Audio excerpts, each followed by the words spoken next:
as fast as you possibly can, all right?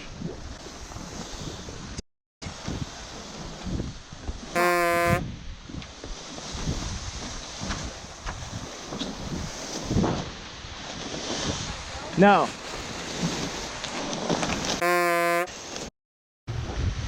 So we'll just have to add that to the list of boat work because I don't have enough of that.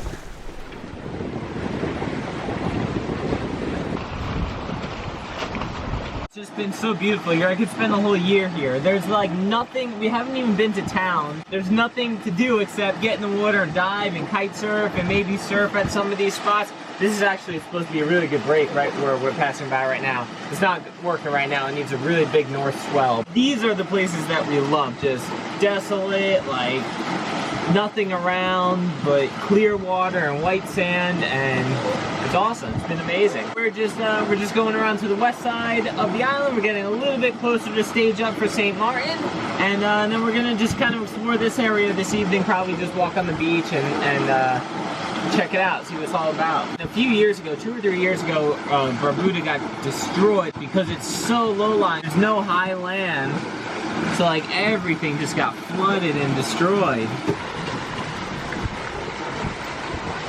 The whole island of Barbuda was evacuated, and now I think only a few hundred of them came back after the hurricane. Beautiful island. How does that beach look?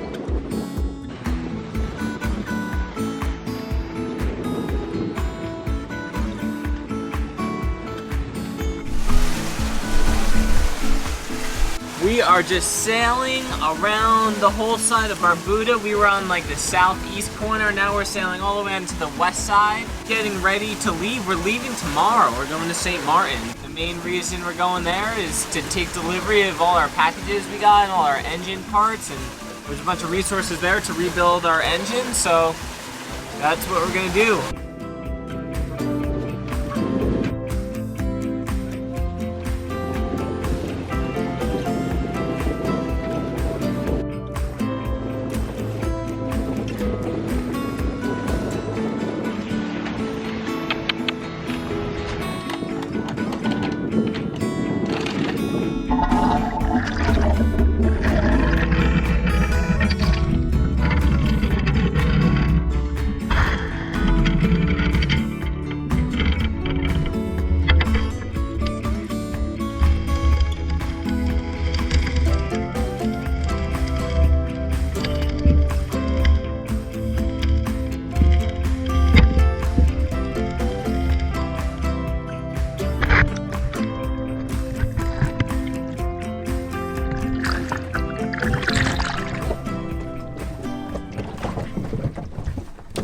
Going to check out this super long beach.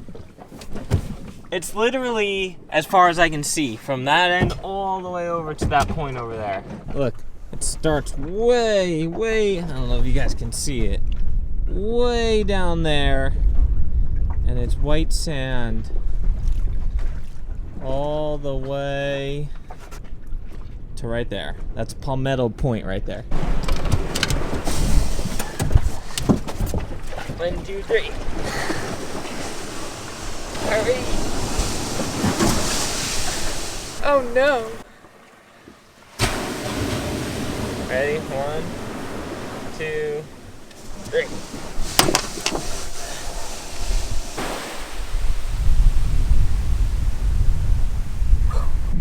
There is nothing around except 11 miles of pink sand and the 3 of us. How romantic. Hey, Jenny, baby.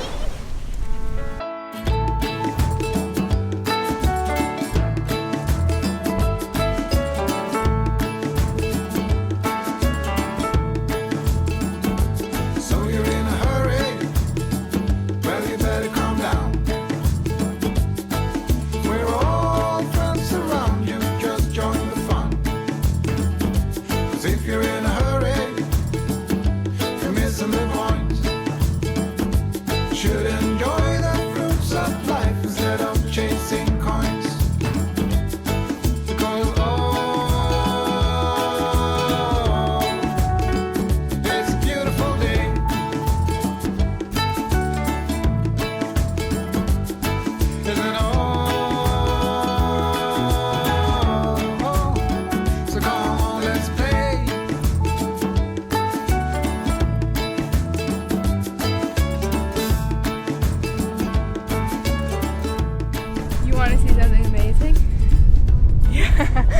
at how far the hermit crabs walk. You can see their trail for like miles. This place is so cool. I'm glad we got this time in Barbuda in, because this was total like isolation and relaxation and just doing fun stuff. And now we're getting into St. Martin, which is gonna be like, I have a feeling it's gonna be like kind of work on the engine, work on videos, busy with people and buildings and stuff like that. So it's gonna be quite a contrast. I don't think we'll find a place like this until maybe Anegada by the BVIs. But other than that, yeah, not to the Bahamas. If you have never walked on a multiple mile long beach and have it to yourselves, I highly suggest you do at some point, because there's nothing like it. Yeah, Grenada says that Grand Anse Beach is the biggest beach in the Caribbean, but please. no way, nothing compared to this beach in Barbuda. All the beaches in Barbuda. It's a beautiful day.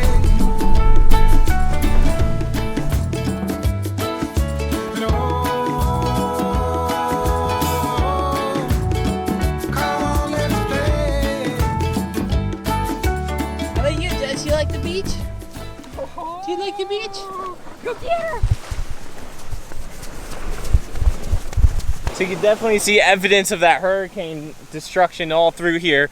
All the broken trees and mangroves and stuff all up and down this beach, even some deformed rock that's been eroded. I wonder what this beach used to look like before the hurricane. It'd be really interesting, but you can kind of see all the foliage that was destroyed. I know I say it all the time, but wherever we are, I could literally spend like at least a few months to a year just exploring like the whole area, even a little tiny island like this. All the nooks and crannies ever. And then especially the Caribbean as a whole. We could spend 5 years down here, 10 years, and like not even get to explore like all the little nooks and crannies we wanted to check out. Now we're going back to Florida. Now we're not sure exactly what we're doing in the next few years. We know we're gonna be sailing somewhere, but if we have a choice, would we come back to the Eastern Caribbean and do this whole area again, or would we rather go someplace new and explore that? I think we'd rather go someplace new first, but I definitely think at some point we want to come back, because there is so much that we didn't get to see. Yeah, I agree.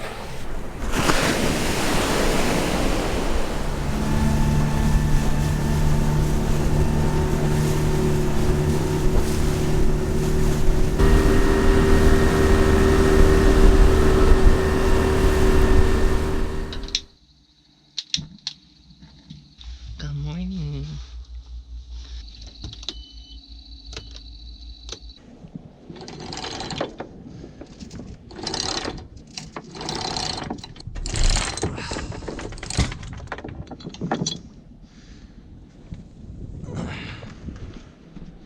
Which way do you want me to turn?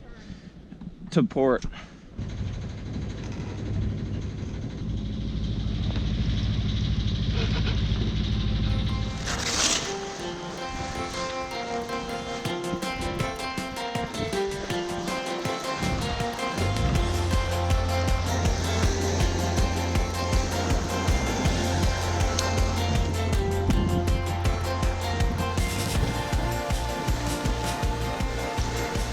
All right, ready? As fast as you possibly can, all right? It's gonna be easy at first. Faster, faster, faster, faster. Stop, stop.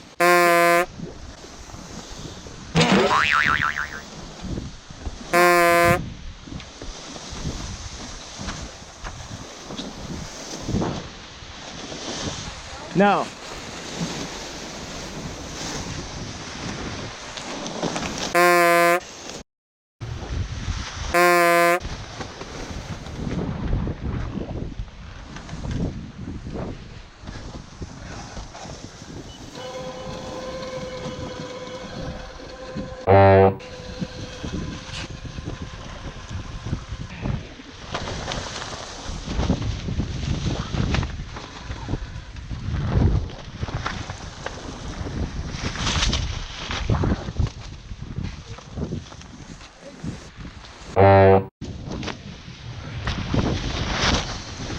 Let the red line go.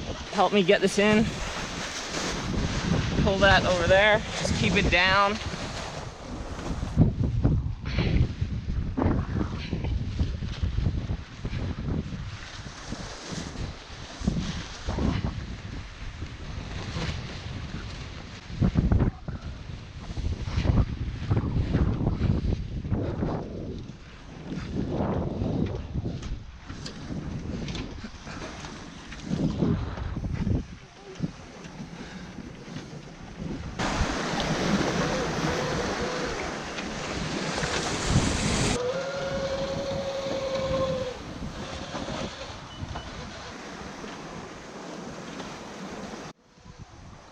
I'm sorry, I got upset. I didn't mean to take it out on you.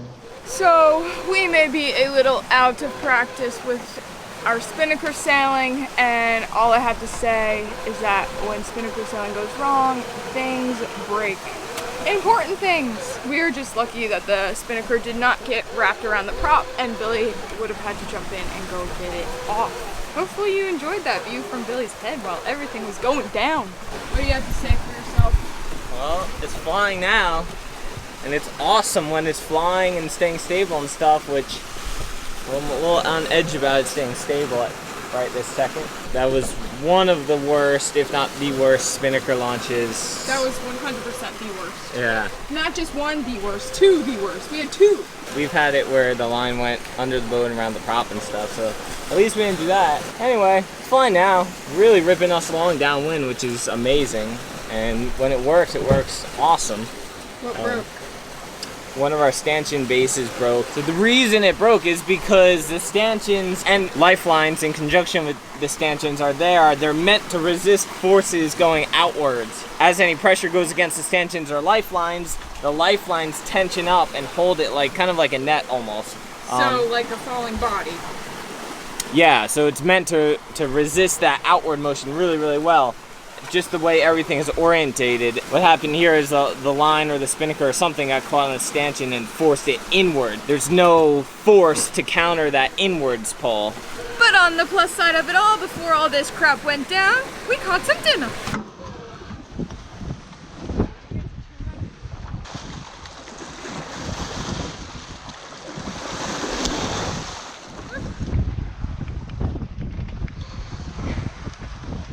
I think it's actually the biggest tuna we've ever caught too, so although we will be pairing a stanchion, we will be having tuna for dinner.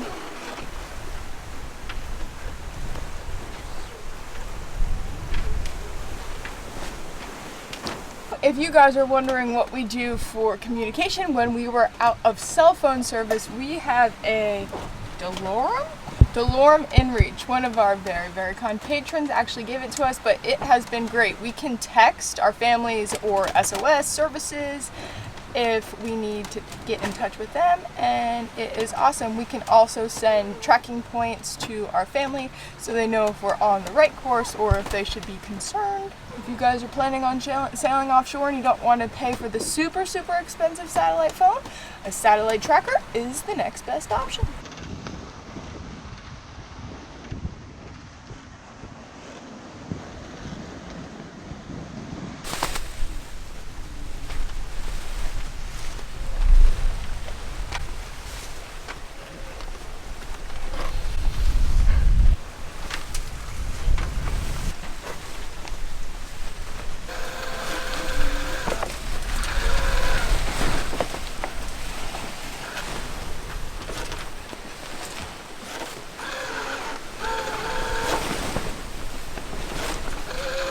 What have you added to your attire?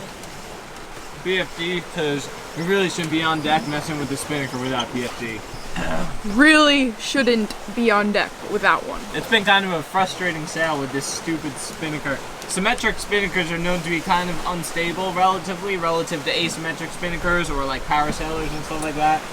And we have the mainsail up as well, so it's just adding to the instability being shaded behind the mainsail. And at times it's amazing. Like we're getting some nice little surfs. 12.2 knots is our record. It's only blowing maybe 15 knots of wind. But it's taking so much effort to keep this thing full.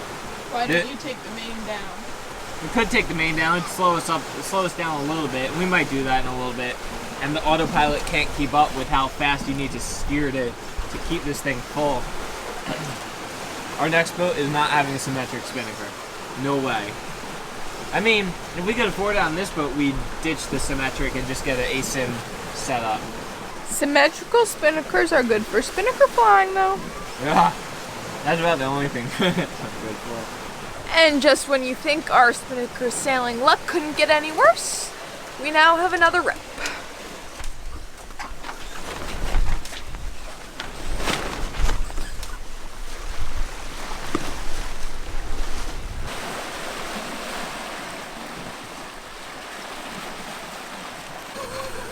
What is it? We got another tuna. Or is it a barracuda? Yeah. I know, it's no spin too. Stupid barracuda. If you were in our situation, would you eat a barracuda? Ciguatera is a thing, but we haven't heard of anyone getting it around here. But it is known to be in larger barracuda. Would you take the risk? Take the poll in the corner of the screen. Let us know. We are getting in the northern islands now, though, and I think Ciguatera is a little more prevalent here. So we're gonna let him go, but take the poll and let us know what you guys think. I just took a little rest in the cabin with Jetty. How's it going out here? It's going pretty good. We are 11 miles away. From where? St. Martin. What's that country? St. Martin's. Let's look at the positive and negatives on today's sail. Positive. It was pretty dang calm, and we're going pretty fast for how light the wind is, and it was comfortable. And we caught a fish. Negative.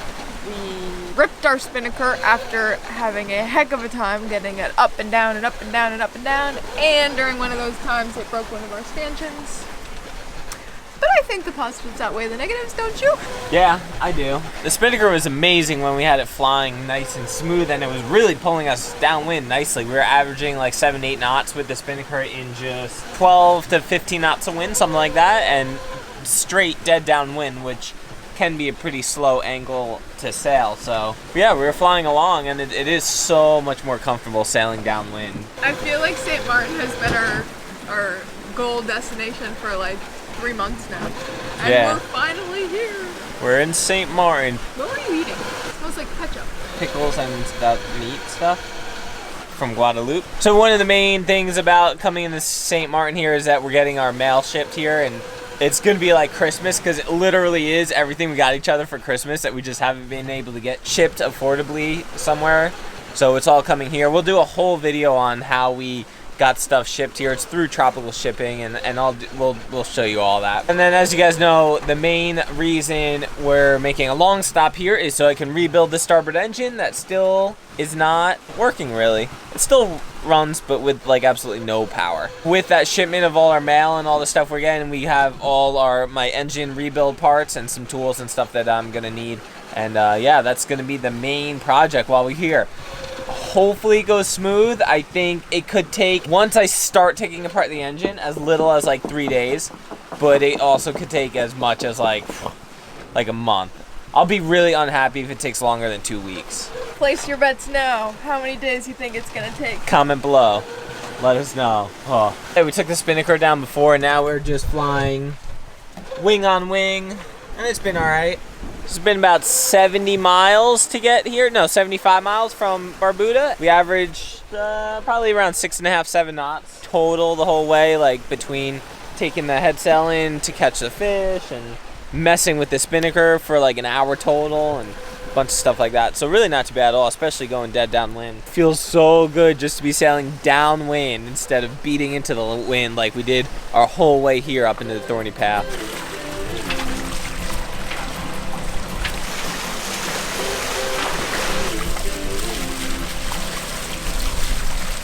As you guys know, we made these stanchions out of carbon fiber like almost two years ago now, almost. And it's not the carbon fiber stanchions that broke. I got a lot of criticism about that, but they're holding up really well. It's actually the base, the fiberglass stanchion base that broke. And there's a piece of fiberglass, solid fiberglass rod embedded into the deck. But before I bedded that in, I like pre-drilled and filled the hole with thickened epoxy, and it seems like that's the part that actually failed, in addition to the base that I kind of epoxied on there. I still see the epoxy rod and stuff like that. It's also some of the deck that kind of delaminated. It doesn't seem soft or rotted or anything. So we'll just have to add that to the list of boat work chores. Great, because I don't have enough of that.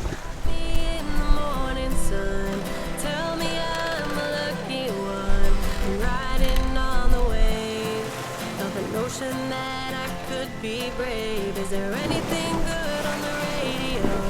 Turn it up loud and let me know how it used to be before anyone heard of you and me.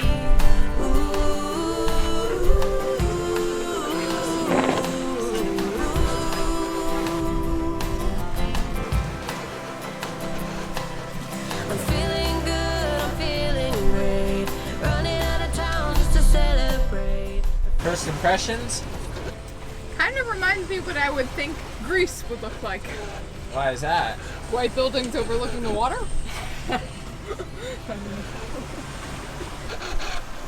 We're about to drop anchor in St. Martin. It's got 2 A's. I don't know how you're supposed to say it. Step up and say. That was crazy, huh? This is what you do in the Caribbean. You catch your own food and eat it. Hey, get out of here. Because if you don't eat.